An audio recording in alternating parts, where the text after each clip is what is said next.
The American mind cannot comprehend this. Some of the best responses, by the way, someone responded, the guy on the right wouldn't be able to comprehend the slur I'm about to call him. Someone said, That's a language barrier. Someone said, yeah, we can, meaning comprehend it. It's called zero GDP growth. And then someone said, this is literally half of Cincinnati, Ohio. We have a skewed perspective in the United States because we can kind of picture everything. So this picture with a caption has gone viral on X. And here's the picture, and it says, the American mind cannot comprehend this. And as of now, it has like 65 million views. Because you see two men playing in what looks like it could be Italy, maybe I can't exactly tell. Playing some kind of a game at a pub and a lady smoking a cigarette, seemingly doing nothing. So... just having lunch on the sidewalk. Yeah, and a lot of comments are like, well, yeah, because Americans just, they don't work to live, they live to work. And in Europe, they have it figured out. They have much more work-life balance. And I do understand, you don't want to be like Japan in the 90s where you have to avoid just thousands of plummeting tiny bodies because people live in the office and they're killing themselves. Yeah, there does need to be a balance, and family should be a value that you esteem higher than, for example, work. But Europe... just to be clear, and this is where I sort of part ways with some of the white supremacists, not nationalists, but white supremacists, has contributed and created pretty much nothing for a century and a half. There's a difference between having work-life balance, like obviously it would suck to be an H-1B worker working for Tesla or working for Meta, where you have 16 families in a house and you work 70 hours a week for no pay, where someone skims off the top. That's not what we want. We also don't want to be a society where we effectively do nothing ever. So let me give you some stats on this as to why the United States is a better country than Europe. And I know Europe is not a country, but take any country in Europe, we're better. So give you an idea, well, first off, more people want to move here than to Europe. There are 3 times as many Europeans moving to the United States than Americans moving to Europe. That's it. It's pretty tough to argue with those numbers. And I'll get into some other numbers that I've always thought were pretty interesting. But if you look at income, the United States, our income is about 35% higher than the average in the EU. Our disposable income is higher. It's about 2 times the EU average. If you look at youth unemployment in the US, it's about 9.4. The EU average is 14.5, with Italy being about 17, France being 19, Spain being 25.5%. Wow. Siestas. As far as innovation, this is why Europe can enjoy smoking cigarettes and sitting on their ass doing nothing all day. The United States is number 1 in startups, 84,000. Number 2 is India, which they're fudging the numbers. There are 18,000 startups. Number 3 is the UK with 7.6 thousand startups. And something that people will often say is like, well, they have a higher quality of life in a lot of these European countries. That is true. That is true. Now, it's not really fair to compare, for example, making a socialized healthcare system work in a Norwegian country that is the population and size of Rhode Island. Okay?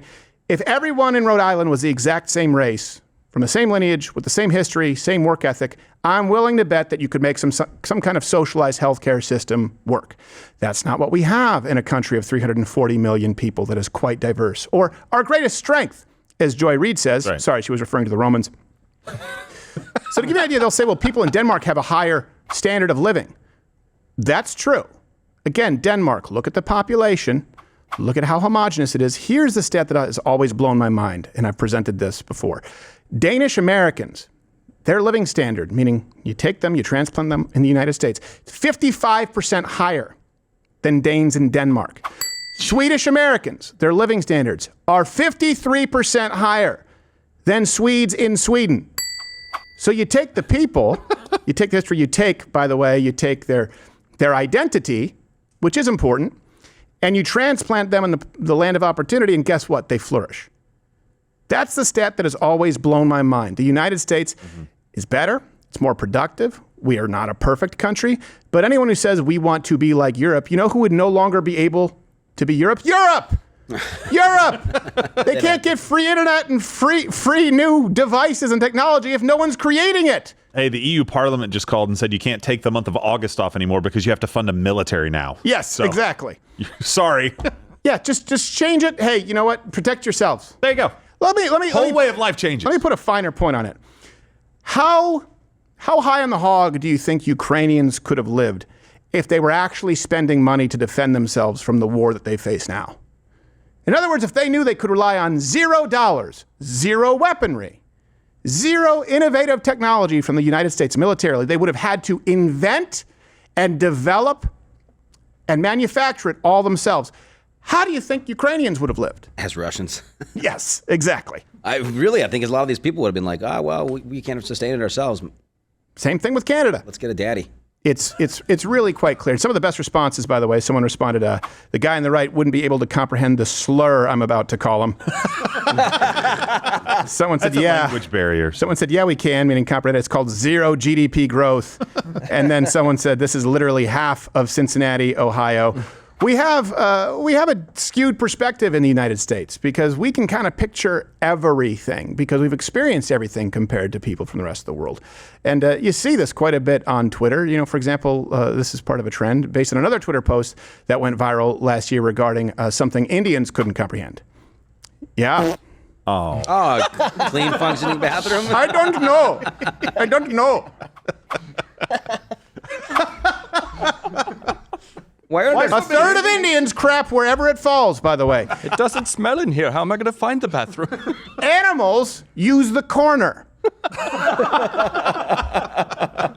wait, is that real? A third? Yes. What? It's about a third. Are you serious? It's about a third of all people in India just crap wherever. It's crazy. It's like the amount. I saw this video where they broke down the amount of people globally who crap outside.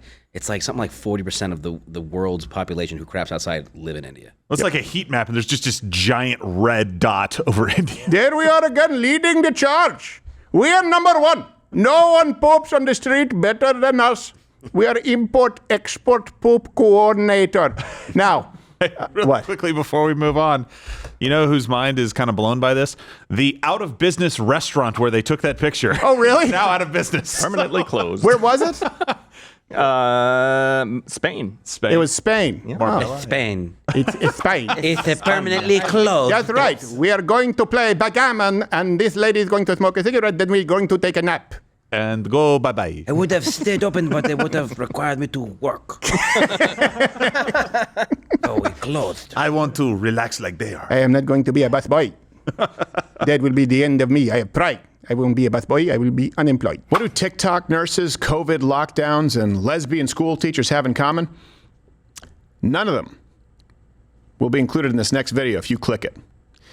It's the internet. It's a cruel, dark place. I can't promise you the world.